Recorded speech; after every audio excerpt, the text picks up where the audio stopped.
Jaya Radha Madhava Kunja Bihari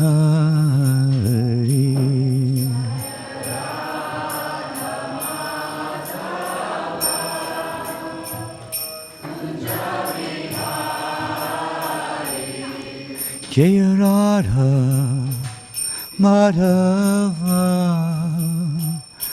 Kunja Bihari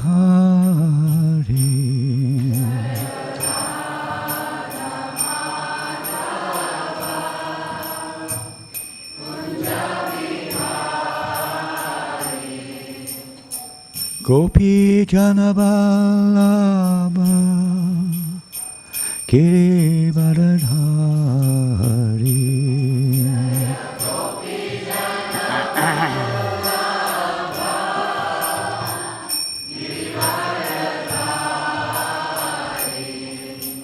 Gopi Janaballabha Girivardhari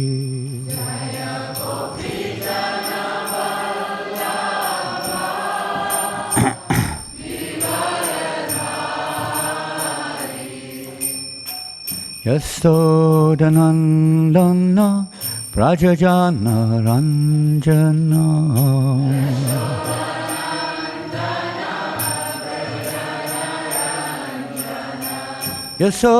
Yasodanandana Prajajana Ranjana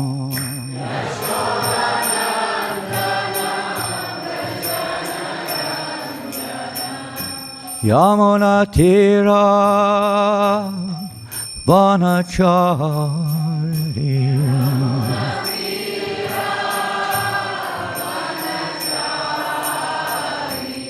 Yamuna Tira Vanachari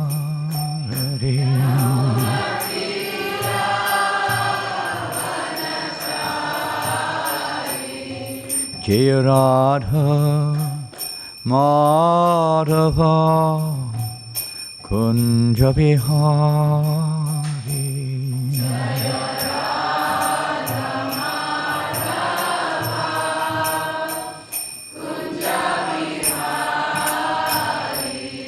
Jaya Radha Madhava Kunja Bihari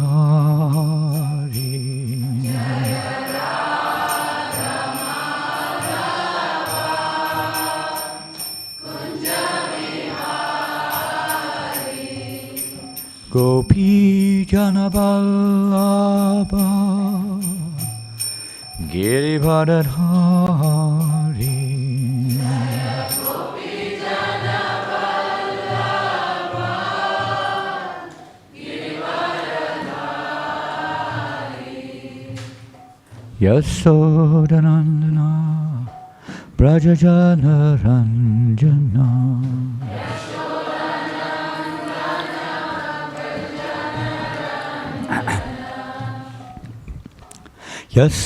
Yasodanandana Brajajana Ranjana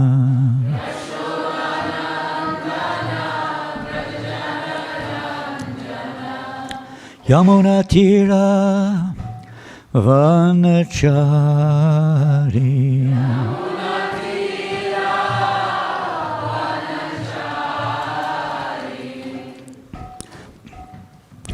Yamuna Tira Vanachari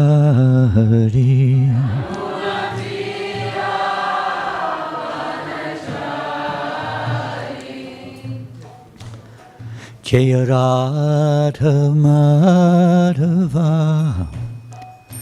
Kunja Bihari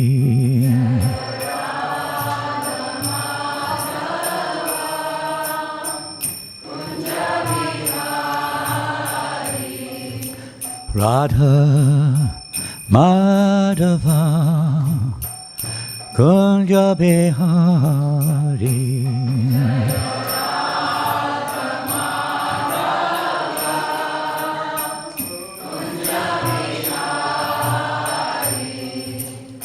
Radha Madhava Kunja Bihari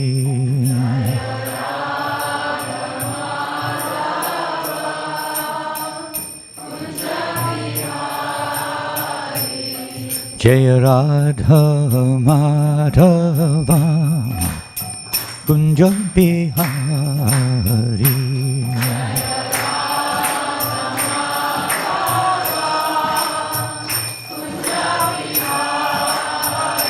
Jaya Radha Madhava Kunja Bihari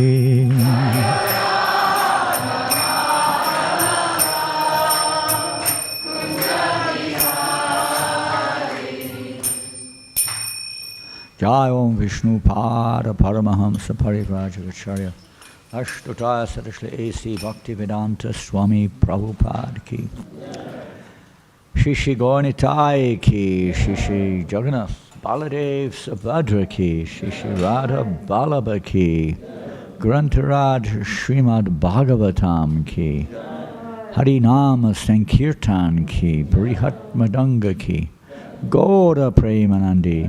All glories to the assembled devotees. All glories to the assembled devotees. All glories to the assembled devotees. All glories to Sri Guru and Sri Gauranga. All glories to Sri Prabhupada. Nama Om Vishnu Padaya Krishna Prashtaya Bhutale Srimate Bhaktivedanta Swaminiti Namani Namaste Saraswate Deve Gauravani Pracharine Nirvasesha Sunyavadi Pastachade Shatarine Vanchakalpa Turubhyascha Kripa Sindhubhya Evacha Patitanam Pavanebhyo Vaishnavebhyo Namo Namaha Om Namo Bhagavate Vasudevaya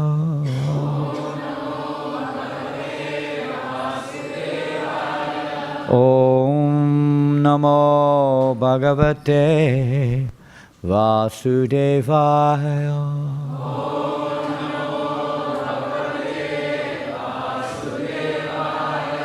Om Namo Bhagavate Vasudevaya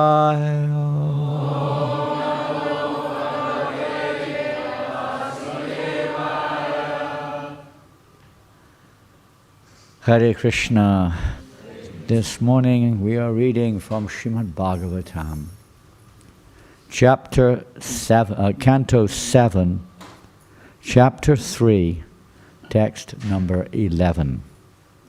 Please repeat. Anyata idam vidhasye aham ayata purvam ojasa kim anyai kala nirdutai kalpaante vaishnava adibhi anyatedam vidasyeham ayata purvam ojasa kim anyai kala nirdutai kalpante vaishnavadibhi anyatedam vidasyeham ayata purvam ojasa kim anyai kala nirdutai kalpante vaishnavadibhi anyatedam vidasyeham ayata purvam ojasa kim anyai kala nirdutai kalpante vaishnavadibhi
Ladies.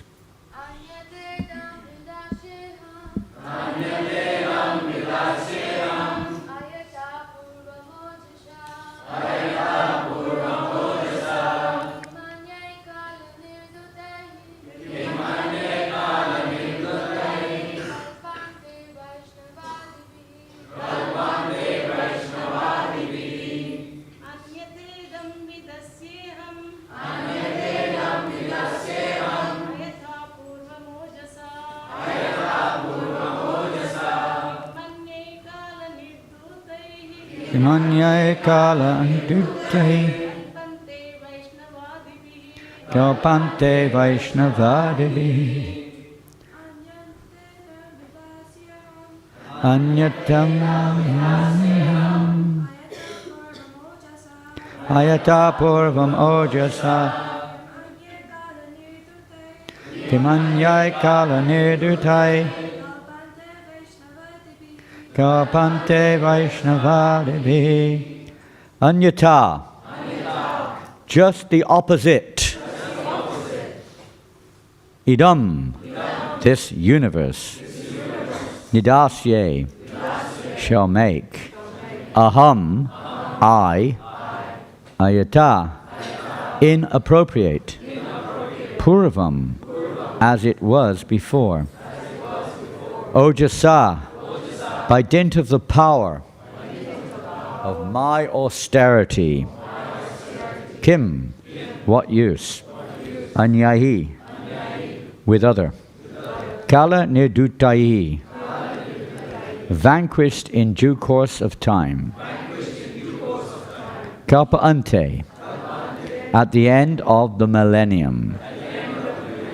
Vaishnava adibihi, with planets like Dhruvaloka or Vaikuntha-loka. Translation. And we are reading. Yesterday we read a series of verses. For those who are here, you will remember. Those who are not, we read quite a few verses spoken by the, and finally spoken by the demigods to Lord Brahma, appealing for help because they're worried, very, very worried. Although Hiranyakashipu have been terrorizing the universe, and they've more or less been driven out of their homes, he then went off to perform great austerities in Mandara Valley, standing on the tips of his toes, fire emanating from his head. The whole universe was feeling the effect. Everyone was being, well, talk about pollution, what they call it, environmental pollution or something. The whole universe was polluted with the smoke coming from the fire out of the head of Hiranyakashipu. So we can really not imagine how powerful that must have been when the whole universe, up and down, were all being affected. So the demigods, at first they were kind of relieved because he was off the scene, so to speak. But shortly they felt the effects of his austerities. So they went to Lord Brahma for, hopefully, for some solution to this problem. And they're presenting the situation, not that Lord Brahma was unaware, but they're presenting it to him with an appeal for help. So today's verse is a continuation, you could say, of yesterday's verse, where they were also very pointing out very clearly, my dear Lord Brahma, you better be careful, this Hiranyakashipu is intending to take over your position. And so there's another, of course, not that that will be allowed by the Supreme Lord, but still, in one sense, we understand that there is fear, even up to the highest point in the universe, practically speaking, that one may lose one's body or one's post or something or another. Fear of loss. So today's verse we continue Srila Prabhupada's translation and purport to this verse. By dint of my severe austerities, I shall reverse. See how proud he is. As sometimes we get this pride, as if we can conquer the universe, although we're very, very, very small. But we see here, Hiranyakashipu, sure, he's very powerful. More powerful in one sense than most of the demigods. By dint, they're actually saying what are the thoughts of of Hiranyakashipu.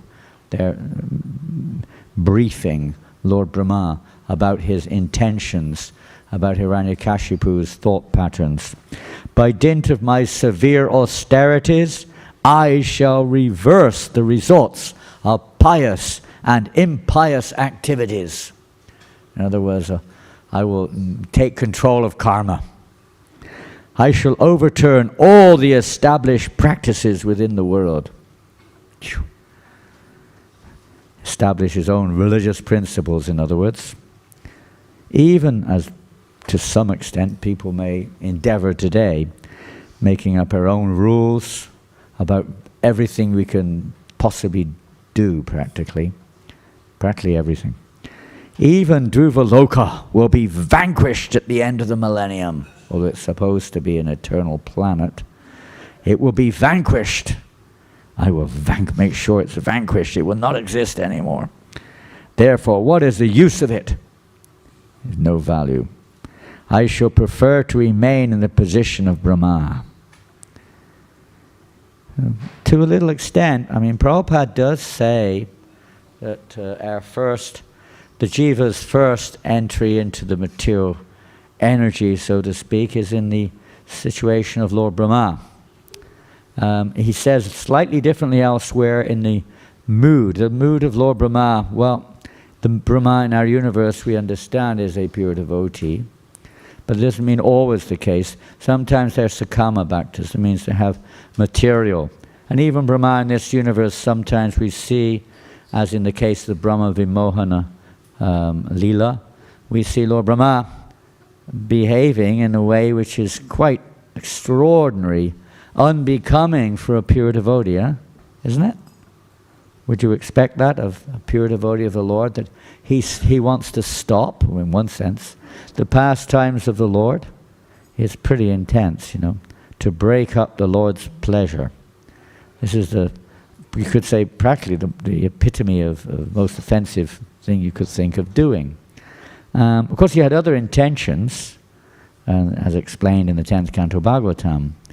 But certainly from one perspective, he behaved in a most unexpected, unbecoming way towards his Lord. And sometimes overwhelmed with attachment and pride, we also may react, even to those who are very dear to us, in a somewhat offensive or aggressive way sometimes. So much is our self-centeredness. So the idea, the understanding of taking one's birth in this world is that we're seeing it like that we are in the center of the universe. And Lord Brahma has to be very careful because he becomes implicated in all of the consequent, let's say, expansions within this universe, the various creations, secondary creations. He is responsible. Unless he's really on behalf of Krishna, then he can become implicated. And this is what happens to the living entity. It's not necessarily because we're doing things, therefore we're implicated, but we're doing things with ourselves in the center. We remain in a kind of a neophyte stage of devotional service because even in devotional service we're still seeing ourselves in the center. I say devotional service, our stage. We're still seeing ourselves in the center. We're not necessarily 100% acting simply on behalf. It's just a simple example we could give.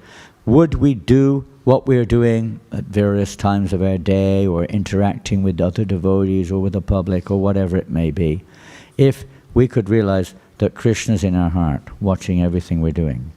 Or Srila Prabhupada is sat right next to us. Whether it's our japa, whether it's reading books, whether it's talking to others, whether it's how we honor or dishonor prasadam, or whatever it may be. A conscious awareness. This is not just an activity which I like or dislike, with me in the center, so to speak. But the pure devotees of the Lord, they help us to show how we can put Krishna in the center. It takes time. So Hiranyakashipu obviously is not putting Krishna in the center of his plans. In one sense he is, although he's not fully aware of it.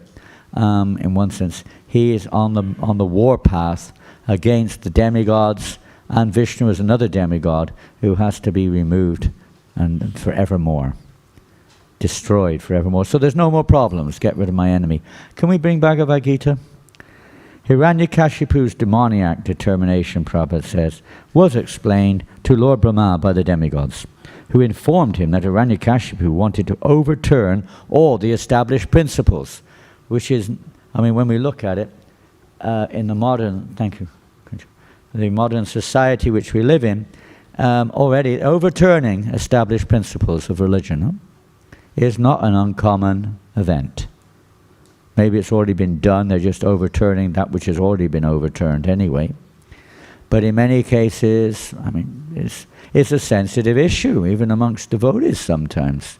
But things which were clearly obvious even 50, 60 years ago, like divorce, abortion, same-sex marriages, all these various things which are now becoming not just norms in society, they're almost becoming, you know, you're proud of it. It's like, wow, it's almost like a religious principle. Whole dynamics, the paradigm of right and wrong has kind of been upturned, overturned. It's the same mentality as Hiranyakashipu has. Maybe the details are of course different. We're not in a position to think of the universe as a whole, but within our own little universes that we're in. We're the controller, we can do what I like with our bodies, it's my body, to hell with everything else. Quite self-centered, we could say. Proud. Pride, madness is, is just common denominator practically. They even call it pride, and so on and so forth. Harsh words. But the reality is these are, upturning the standard system of society, which is Dharmam tu Shakshad Bhagavat Pranitam, established by the Supreme Lord. It's not established by the votes of sensual, ignorant beings. It's not established by a majority vote, like that. That's not how it works. Well, in Prabhupada's own words, a bunch of asses get together and decide, make a decision. That's not the way things are. And pride is a very big thing, and because we've not been educated, we've not been in a society where there's an alternative, let's say a pleasing or beneficial spiritual alternative, it's easy to become affected and prey to other ideas, unfortunately. So pride is a very big thing. After executing severe austerities, people within the material world are promoted to the heavenly planets. Now that depends what type of austerity, as we can see in the Bhagavad Gita. Where does Krishna talk about this in the Bhagavad Gita? Excuse me? 17th chapter, well done. Yeah, definitely. We can see it in the 16th chapter also. Divine and demoniac, and the 17th chapter, divisions of faith. So in the 17th chapter particularly, let's see if we can find the verse. Penance, yeah, here we go. Penance. Hiranyakashipu is, nowadays people may not do that so much. We're not so austere in this age. We want quick result. And the result isn't very pleasing most cases, because we're not really, even materially speaking, performing very much penance other than living in a challenging situation in this world. Not so much penance. They don't know the secret. Some people do. Religious people, many religious people, they understand the principle of following religious doctrines, religious beliefs, etc., for elevation to the heavenly planets, as Prabhupada has just mentioned here. That by proper penance, so religious principles of penance, we follow certain disciplines. If we follow the disciplines, then according to what we've just read, one can attain the heavenly planets. Other penances may lead elsewhere. Hare Krishna, a chair for Aniruddha Prabhu? You want a chair, Prabhu? You okay? I know you're all right, but you have a body like a chair. You're okay, good. Good to see you. Hare Krishna. Hare Bhava. So we can read here in the Bhagavad Gita, Krishna saying to Arjuna, the threefold austerity performed with transcendental faith by men not expecting material benefits but engaged only for the sake of the Supreme is called austerity in goodness. So that's to be encouraged, and not everyone's in that, say, in that mode of nature, that's for sure. But this should be encouraged. This is the, especially in human life, this is the idea that we perform our austerities, our penances, not just to attain something which furthers putting ourselves in the center. You're getting, I think everyone's got the idea, to move forward a few inches here. We all want to move forward a few inches in our spiritual lives, a few miles. Come. Let go. So, austerity and goodness. So, transcendental goodness is there when we make that connection with the pure devotee of the Lord, and we act under their guidance and direction, performing austerities according to their direction, not according to just what we think is the mode of goodness, some pious activity or some just religious. That's also good and recommended, but it's not the final goal. Sarvadharman parityagya. We have to be willing to go beyond that, and the pure devotees of the Lord help us to do that. Shastra also, but most people refer to Shastras which are more appropriate to their present conditioning. Transcendental literatures like Śrīmad Bhāgavatam are, of course, absolutely purifying, but maybe not so much taken as one's life and soul by most people. Penance performed out of pride and for the sake of gaining respect, honor, and worship is said to be in the mode of passion. It is neither stable nor permanent. And we see this very often. People perform some kind of austerity, but it's very whimsical in many cases. In many cases, you can't even continue with it or complete it once passion is too strong. But of some cases, yes, like Hiranyakashipu, he wasn't going to give up until he had attained his goal, as we've just heard. How big he was willing to go through it lifetime after lifetime. Not just one. If I don't get it this lifetime, I'm going to continue. He knew that life was, you could say, physically speaking, temporary. And interesting how he was thinking. Sometimes penance and austerity are executed to attract people and receive honor. This may affect us also. Sometimes we perform penance to be respected. How many rounds did you chant, Prabhu? I remember when there was a time. 64. Oh, well done. How many rounds, Prabhu? Well, I finished my 16 rounds. Never mind, Prabhu. Never mind. Keep trying. Not quite the idea. We don't advertise. Vaishnava doesn't advertise their austerities like that. Sometimes for the sake of encouraging others it may be discussed, but it's not something, putting ourselves in the center. I've fasted Nirjala Ekadashi. Did you fast on Nirjala Ekadashi? And sometimes a little pride comes in there. Sometimes. We got to be a little careful. If we're asked, looking for attention, looking for respect, looking for honor, mode of passion, and it's neither stable, and usually it stops after a while, especially if you don't get respect. Krishna's very kind. He doesn't give you respect and honor. That means he's really being kind to us. We think, why is Krishna doing this to me? Because he wants us to get free of pride. It's really big one, because that's basically seeing ourselves in the center and everything around us in relationship to ourselves. Such arrangements, persons in the mode of passion arrange to be worshipped by subordinates and let them wash their feet and offer riches. This is something which I'm not very good at it, but I'm making an effort in this direction. To people sitting up and making out we're an advanced Vaishnava or something, and letting people wash their feet and receiving dakshin and so on and so forth. And this is description of myself, really. Such arrangements artificially made by the performance of penances are considered to be in the mode of passion. The results are temporary. They can be continued for some time, but they are not permanent. And we see in our devotional service that if this is the driving force, which we would hope it's not, but if it is, or prominent force, then this may happen, that Krishna may curtail our endeavors. Penance, however, now we're coming to perhaps the more relevant to Hiranyakashipu's situation. Penance performed out of foolishness with self-torture and to destroy or injure others is said to be in the mode of ignorance. Purport.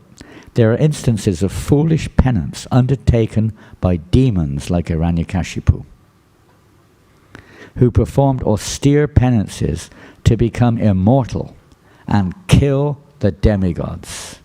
Get rid of them. He prayed to Brahma for such things, but ultimately he was killed by the Supreme Personality of Godhead. To undergo penances for something which is impossible is certainly in the mode of ignorance. So practically he was torturing his, obviously had some understanding he's not the body. He was, as we heard yesterday, he was extremely learned, had a lot of knowledge, and powerful, of course. And he knew he wasn't the body, but still, he's torturing the body. Literally torturing the body. As you know, in the end of this pastime of his austerities, we find that he's basically, there's nothing left except for bones.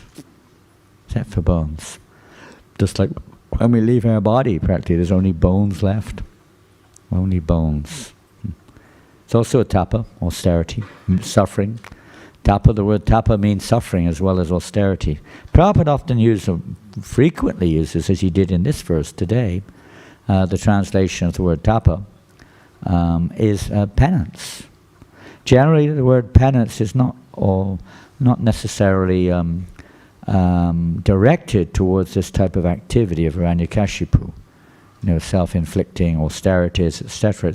Is more, at least traditionally, it's a religious terminology, used more in the form of atonement or, something like that. You go to perform what they call it, atonement, the church, like that. It's usually used in that case, admittance and so on.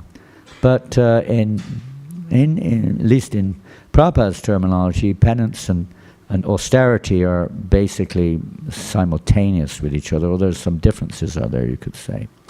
So Prabhupada uses the word penance over and over again. And if we look in the second canto, I don't have the second canto here, do we? Do we have the Bhagavatams here? It'll be in chapter 9 of the second canto. We can read a little bit about what Krishna says about penance and what is real penance. What is the real purpose of penance? Something very relevant to our own lives. All this is relevant. We be careful that we don't get, caught up in the other modes of nature. Just give me the book and I'll find it. Thanks, Paul. Chapter 9, thank you. Chapter 9 is of course, a very famous chapter. Answers by citing the Lord's version. With the Chaturshloki, we'll find the Chaturshloki there. But the build-up to this. Okay, the build-up, because Lord Brahma is very much involved in this pastime here, and Hiranyakashipu is aware that Lord Brahma has performed austerities. We heard that yesterday. He's performed austerities, and by that means he's become so powerful as the secondary creator of the universe, the controller in the eyes of Brahma, Hiranyakashipu practically. And he wants to take over his post, as we may do in this material world when someone's in a powerful position. We campaign, we make certain, we may even be willing to tell lies and all kinds of things to occupy their post. Sometimes a coup, a physical endeavor. So many things are there. For some reason, a person wants to occupy that person's post, or some party wants to usurp the position of the power from another party. In the material world, this is ongoing endeavor, whether it's in the corporate world, or the political world, every world, practically speaking. As long as this pride is there, we'll find this kind of mentality very common. So Lord Brahma wasn't performing austerities or penances for that particular reason. It was the will of the Lord, the order of the Lord. So we'll just read some of the verses here. There's quite a lot of verses, actually. It's surprising. The beautiful personality of Godhead addressed Lord Brahma. O Brahma, Impregnated with the Vedas, I am very much pleased with your long accumulated penance. But it was Krishna who asked him to do this. It wasn't like he just did it for his own reasons. Krishna told him to do this. He wanted him to do this. So he's following that higher or that transcendental direction. It's not in the mode of passion, goodness, or ignorance. I am very much pleased with your long accumulated penance with the desire for creation. Hardly am I pleased with the pseudo-mystics. I wish you good luck, O Brahma. You may ask from me, the giver of all benediction, all that you may desire. You may know that the ultimate benediction as a result of all penances is to see me by realization. And you could say that's our situation. We may not be consciously aware of that much of the time, but that's our goal. Not just to see Krishna, but to please Krishna through the media of the spiritual master or the pure devotees of the Lord.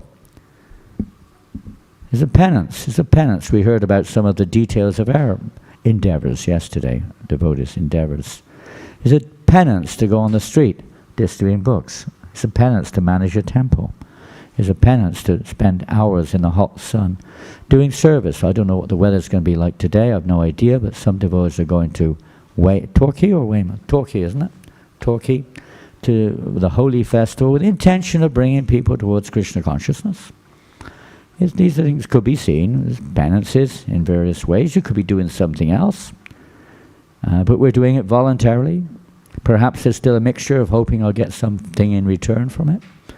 That's possibly the case. But ultimately, the path chalked out, given to us by Srila Prabhupada, is one which will lead to this.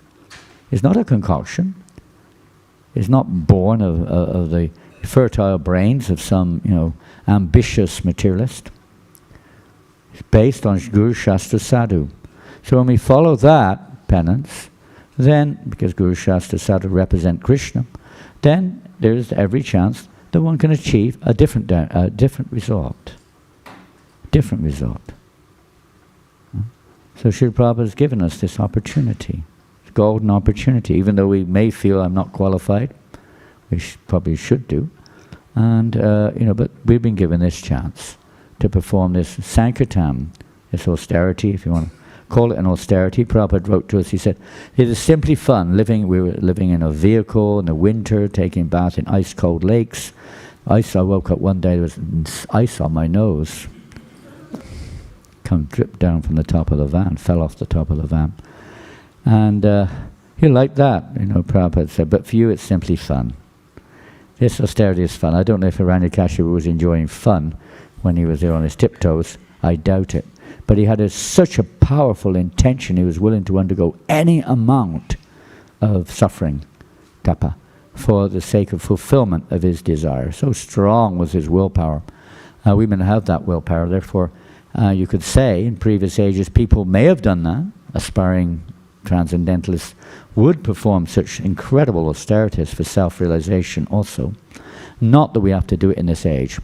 Even Prabhupada said he wasn't able to do, maybe he was quite able to do, but he wasn't meant to do, and he didn't do it.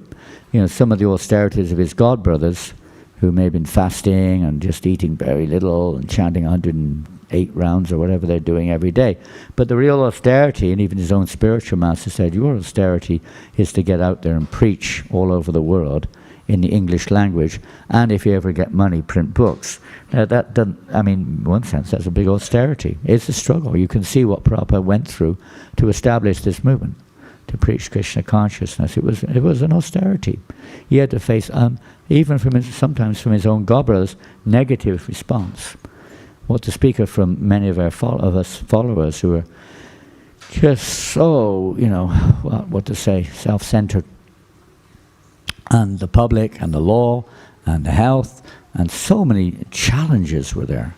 But Prabhupada had this strong and one-pointed, as we heard the verse yesterday, if you ever see Atmakabodh here, Keukurananda, this one-pointed intention, focused on the instruction of his spirit. This is you could say the real penance for us, is to keep our spiritual master's instructions always in the center, not our own interpretation, our own will.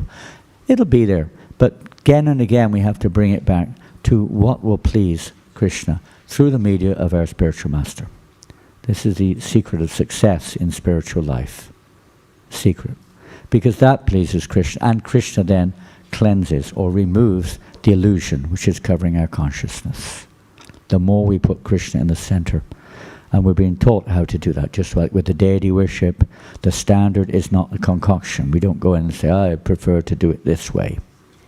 You won't last. There's a process given to us, and we follow that process. Cleaning the temple. Whatever it is, cooking, we don't just cook whatever we like. We may do it at home for obvious reasons. You have family to satisfy and whatever.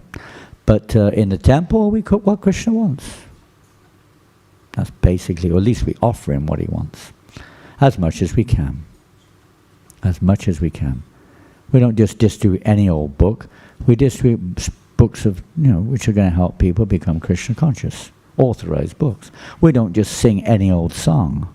Although sometimes it seems like we may do, but that's not what we should do. There are authorized songs. Prabhupada made it somewhat clear. There are authorized songs which we should sing. And we should stick with that. Because that pleases Krishna. There may be other songs that pleases Krishna, no doubt about that. But we should, our spiritual masters give what we need, and what is required, and what is necessary. We're not here just to enjoy ourselves. We're here to awaken this the heart, the consciousness of existing for the pleasure of Krishna. Hiranyakashipu is the epitome of someone who doesn't do that. Even though he has some consciousness of this powerful being called Vishnu, he hates him. He hates him. And that is manifest, you could say, in the form of him doing everything he can to oppose the law of God. Practically speaking. Destroy it. Bring it down. Pull it down. That's something for the past. I am in the present. Now I'm God. Krishna's dead. He's gone. Now it's me. This type of mentality sometimes gets to... We're trying to develop the attitude of das, das, anudas. Gopi bharta pada kamalam dasa, dasa, dasa, anudas. Not the mentality of an ass, but a das. Not that we're after masters, as I said, many easy one. After master's degrees, we're after servant's degrees. The more opportunity we have and position, if you want to call it that, in our movement, the more opportunity to serve the devotees. To see, even Bhaktivedanta Maharaj would see himself, and see all of his disciples as his masters, not disciples. He would look at them as his masters, as persons to serve. If a golden Krishna's kindly given me so many masters for me to serve, to be purified by them. He even had this mentality in story one time in Mayapur, where there were so many flies buzzing around, and anyone who's been to Mayapur knows there's two, not seasons, but two periods of the day, night and day. Nighttime, you have the association of mosquitoes, and daytime you have the association of flies. There's a two time of periods. The mosquitoes go to sleep and the flies wake up. You have these two types of transcendental association. So thousands of flies sometimes, maybe not so bad now, I don't know, but there was a time when it was just like clouds of flies and clouds of mosquitoes, which never seemed to end. And it was daytime, so flies everywhere, and devotees are trying to whisk them off of Maharaj. Bhaktisiddhanta Maharaj, whisk them away like you naturally would do. He said, leave them alone, he said. I am becoming purified by the touch of their feet. They are residents of the Dham. I am an outsider. I'm becoming purified. We can't stretch we can stretch our imagination, but maybe not our consciousness isn't in the same realm. But this is the mood of pure devotees. They see themselves in this way. Not to get those pesky flies out of here. Even Prabhupada would treat mosquitoes with, try to kill them, but catch them and put them outside. Sometimes it's just too much. But anyway, pure devotees are seeing things differently. The part and parcel of Krishna. I'm becoming purified. So Krishna goes on, speaking to Brahma. The highest perfection of ingenuity is the personal perception of my abodes, And this has been possible because of your submissive attitude in the performance of severe penance according to my order. Submissive. Accepting this. Devotee is willing to accept any penance on behalf of his Lord. That penance becomes his joy. If my suffering is bring pleasure to you, my Lord, then that suffering is my greatest happiness. O sinless Brahma, you may know from me that it was I who first ordered you to undergo penance when you were perplexed in your duty. Such penance is my heart and soul, and therefore penance and I are non-different. And I don't know if it's in this purport, but in one purport, Prabhupada describes how without penance one cannot advance in Krishna consciousness. Tapa, tapa. I create the cosmos by such penance. I may maintain it by the same energy, and I withdraw it all by the same energy. Therefore the potential power is penance only. Quite an interesting statement. You can read these verses. It's the second canto, chapter 9, text 22, 3, 4, like that. Lord Brahma said, okay, now that's the end. There's that little statements there by the Lord to Lord Brahma on what is penance is so close. It is, the Krishna says, it's in my heart. It's penance. And that penance is really not some kind of, thing like Hiranyakashipu is doing, but it's just this mood of following submissively the will of the Lord. We're not in this world because we have this mentality. We've come into opposite reason. We don't want to. We come in this world to try to fulfill my intentions, me and mine, and we're being, let's say, given the opportunity now to perform penance which will take us back to Godhead. I'll read one or two more verses from Gita, purport as well from today's verse, I think. Let's see.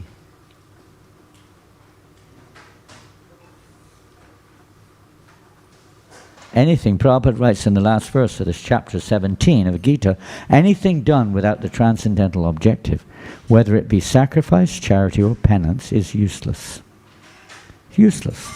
Therefore, in this verse, it is declared that such activities are abominable if we do such things for our own sense gratification.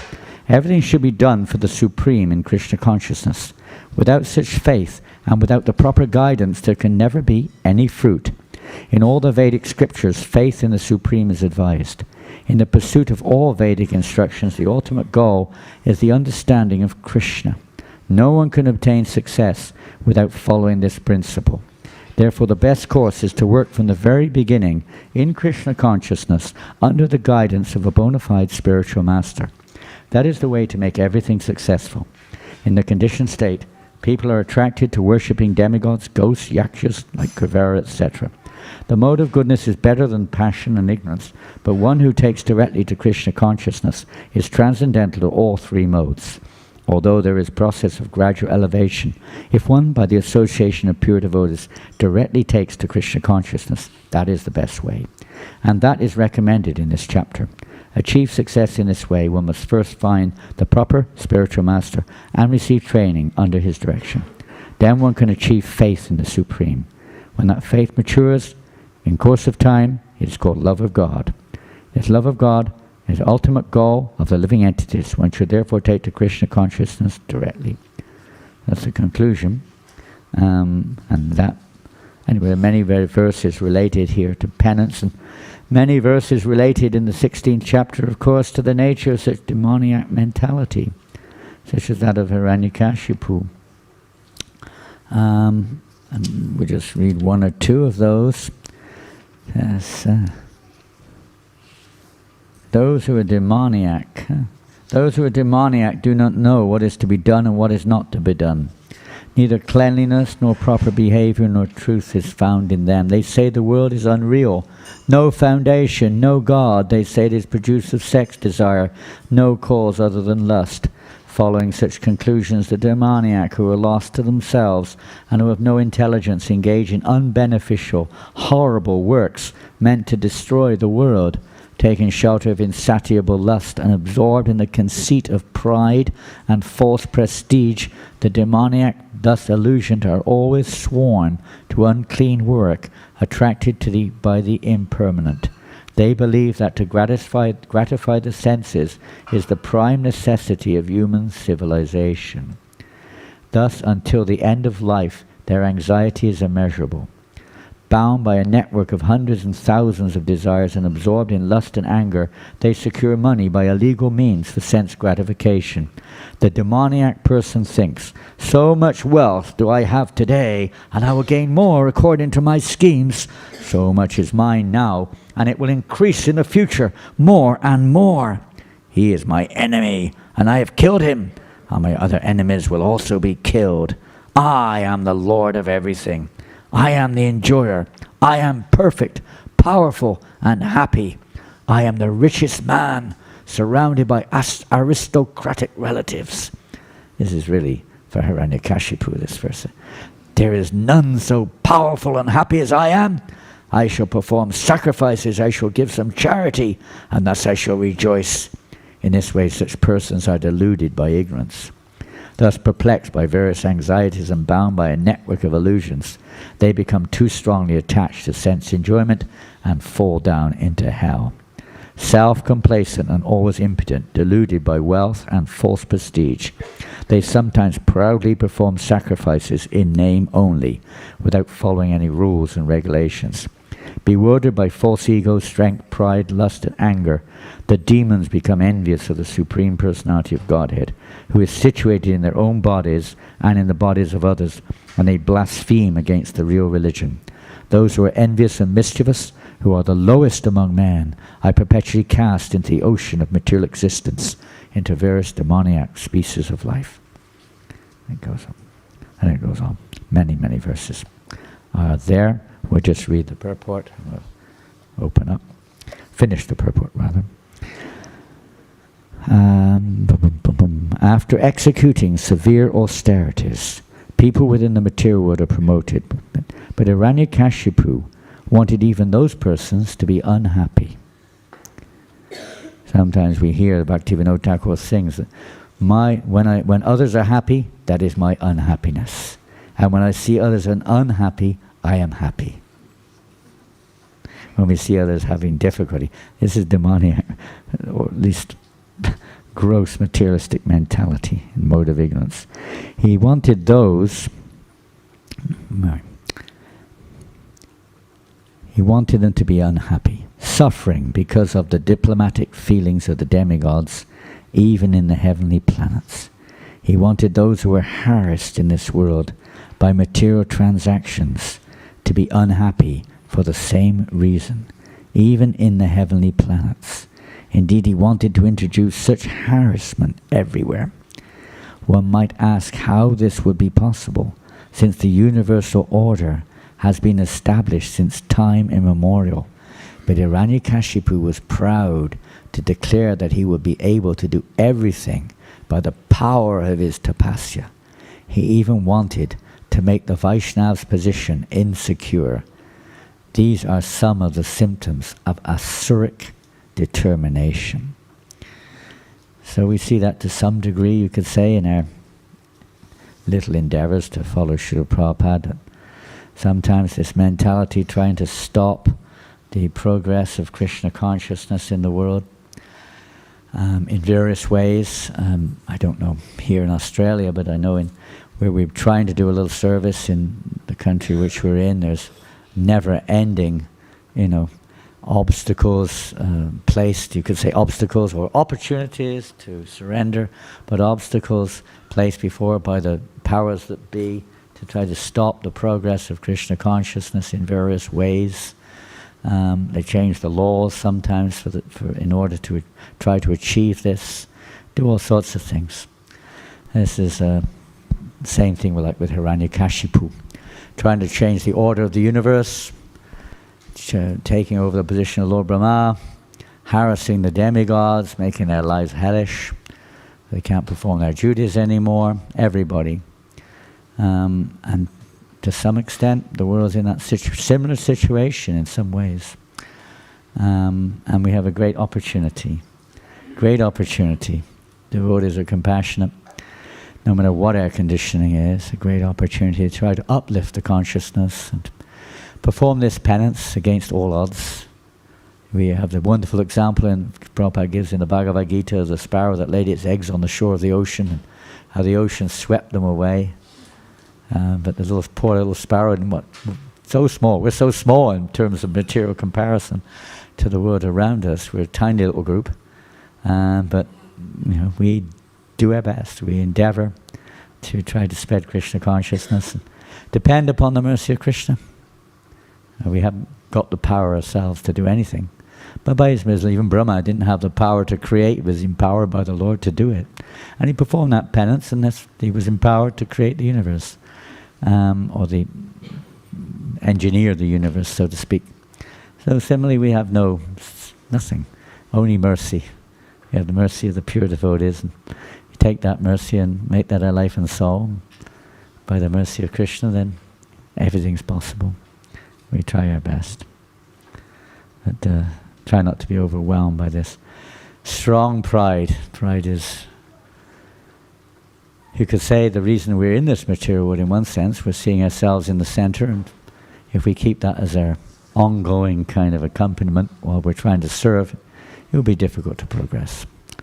So Hiranyakashipu, thank him very much for showing us the how not to do it, or how not to even he seemed to be pretty successful, and I'm sure he'd be a hero amongst many people. Someone in this day and age who could be like that, but even he failed. He was also had to succumb to the power of the Supreme Lord. No one can avoid it. Death captures everyone, no matter how great we are, and we may think I am the greatest. But how long does that last? I'm the most beautiful and the most powerful and the most learned, whatever. It doesn't last long. Finish soon. All over. So this morning we have also Kirtan for His Holiness Kadambakana Maharaj, who we all know has decided. I spoke with Swami Bhagavan Keshava Maharaj just maybe 8 hours ago or something. And he was just telling me Maharaj is just letting the course go its way, and he'll be leaving his body any day. It could be any day. So this morning we're having Kirtan for, not just this morning, all day. 10 to 10, is that right? 10 to 10? Pardon? 9 to 10. From 9 o'clock till 10? 9 to 9. From 9 to 9 for everyone who's free. Please come here. We're all indebted to his association. He's given so much for Srila Prabhupada. He would come here. He has many disciples here. In France also, we've been blessed with his association many times. He has, he speaks fluent French. He has a very close connection with France. And he has disciples there also, of course. Not many, a few. But he's very dear to the devotees in France. As everywhere he goes, he's very dear to the devotees. And, be a big loss, but what to do? So do come, if you're free, today, to honor him and to glorify him in this way. He's made his own decision. It's not our business to think otherwise, particularly. But in the same mood as Srila Prabhupada did, the penance is we don't give up. Or what we do now, you carry on. He's given us such a great example of how to surrender, how to serve Srila Prabhupada's mission with all of his heart. We carry on with all of our hearts, trying to push on this Sankirtan movement according to our ability in different ways. And we could go on and on about his glorious qualities and his contribution, inspiration, and so on in the world. Maybe the world doesn't recognize it, maybe one day they will, but such great personalities empowered by Srila Prabhupada, because they surrendered to Srila Prabhupada, giving up all forms of sense gratification practically, putting the will of the spiritual master as the life and soul, performing austerities, tremendous austerities, for Srila Prabhupada's pleasure. Tremendous, comparatively speaking, for this day and age. His Holiness Kadamba Maharaj Ki Jai. Srila Prabhupada Ki Jai. So any comments or questions? And Aniruddha Prabhu. Aniruddha Prabhu, microphone. You have to excuse my voice, it's day after day after day after day after week after week after week, and it's really hoarse. Thanks, Maharaj. On Friday, Achincha Rupa and I stopped into the Geelong hospital to visit a devotee called Ajay Manchandani. And it was a bit of a shoot. Ajay Manchandani. He's a long-standing devotee in ISKCON Melbourne, quite a humble fellow, but very instrumental in organising Janmashtami with Charu. And we discovered he's been in intensive care on a ventilator for the last 30 days. My goodness. And I only found out about it. Well, I'd heard about it, but I only really became aware of it last week. So just thinking, while we're offering prayers for Kadamba Kanana Maharaj, perhaps the devotees can also spare a prayer or two for Ajay. It's quite amazing, actually. It was very shocking for me and Achincha Rupa to see him in that condition. What's the situation? Is he? It's not COVID, but it's very what he's got is he had a bacterial infection, blood clots, pneumonia, and basically he's on a ventilator so his lungs can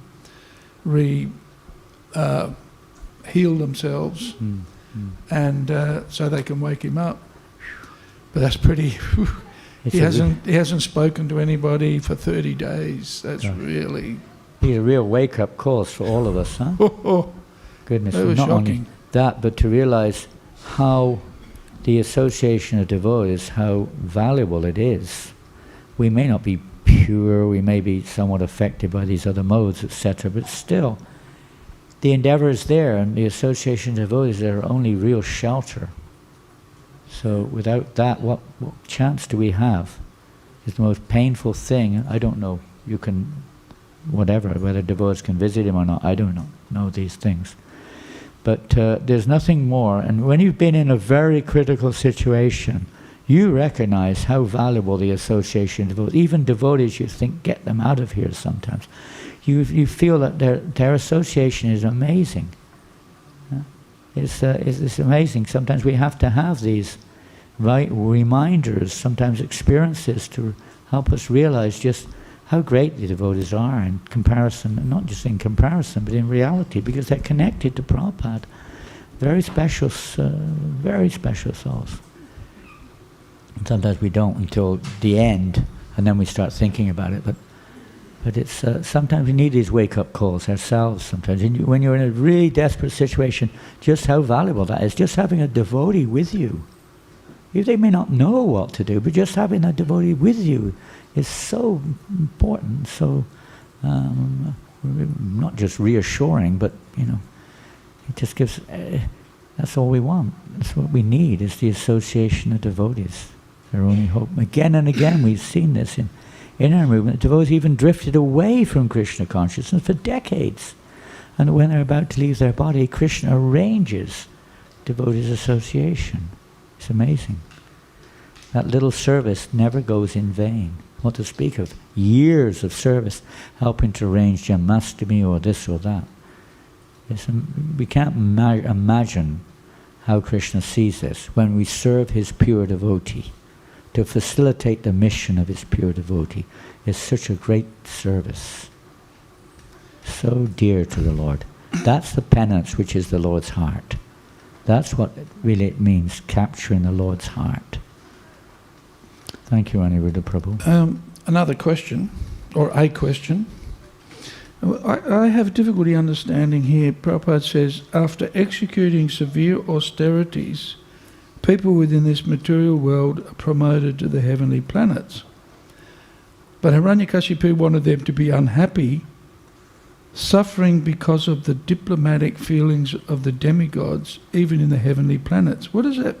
What do you think that means? It's a complicated verse. The diplomatic feelings of the demigods. Yeah. I was thinking the same thing. What exactly are we, referring to here? Well, from Hiranyakashipu's perspective, we could say, for sure, the demigods are behaving diplomatically, for sure. He would see it differently. It's like, someone, we always put in the finger, politics, Prabhu, right? Politics, you blame someone. This is simply politics. Well, politics is simply, you could say, the process of execution of policy. And we use it almost like a dirty word. Diplomacy, you're very diplomatic. Huh? So even though, it's like, many things are like this. But the person saying it is often the real political person or the diplomatic person, pointing the finger like that. That's one way I can see it. Hiranyakashipu is saying these demigods are all very diplomatic and misbehaving in this nonsense way. Whatever it is, going to Lord Brahma, hiding away, taking advantage, whatever. Maybe that's one way to look at it. But the diplomatic, is there anything wrong with diplomacy? Is there anything wrong with politics? Is it in itself a dirty word? You sometimes hear devotees telling it like it is, right? And of course being quite offensive. So maybe Hiranyakashipu's got that kind of mentality. You're all too diplomatic. I'm going to tell it how it is. That's the point. I feel the same way. I think that's one way of looking at it, at least, because we do the same thing. We've got an agenda. We've got our policy, and then we say, this is all politics. You guys are all diplomatic. We point like that. We've got to look at our own hearts. Hiranyakashipu is not looking at it that way. He's looking at his own heart in terms of his gross pride, but not in terms of it's me who has to change, not them. They're the problem. They're the problem. They should suffer. They're the problem. This is, I don't know what they call it nowadays. It's a term for, feeling oneself being the victim or something like this. What's it called? Huh? What? A woke attitude. You have the woke attitude. We want an awake attitude, not a woke, awake. We want to wake up. This self-centeredness is the guarantee to stay in Maya. Guaranteed. And we want Krishna in the center. And we see what happens to us, not in the sense of, it's their fault, I'm going to get my own back on them, I'm going to make sure they suffer. Is that the mentality of a Vaishnava? I don't think so. Everyone's been exploited. Everyone has been, victimized in one sense. Who hasn't? Depends how you define it, but the whole material universe is like that. That's what it's meant for. Yeah. You're not meant of a place of, comfort zone. That's the opposite. It's meant to be, we realize, I do not belong in this world. We're supposed to be a little bit developing a little spiritual understanding, not just a physical transaction of karma. We will change, as Hiranyakashipu says. We will reverse the reactions of pious and impious. You can't do that. It doesn't work like that. Karma goes ahead no matter what we do or say or think.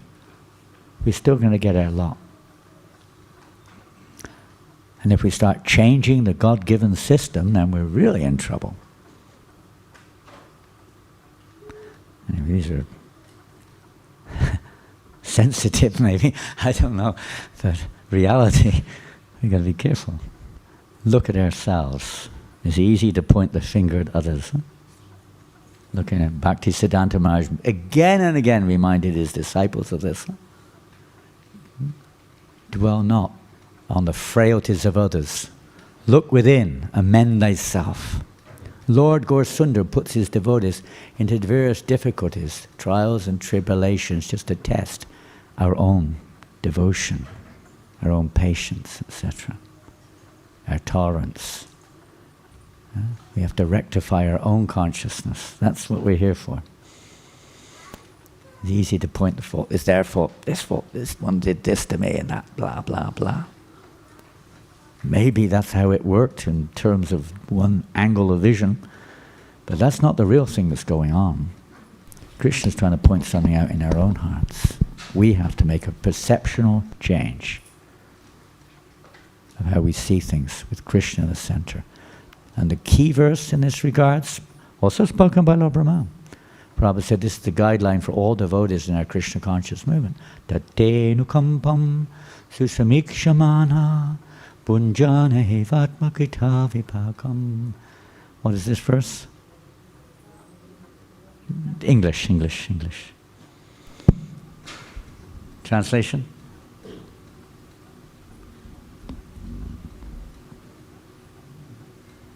10th canto, isn't it?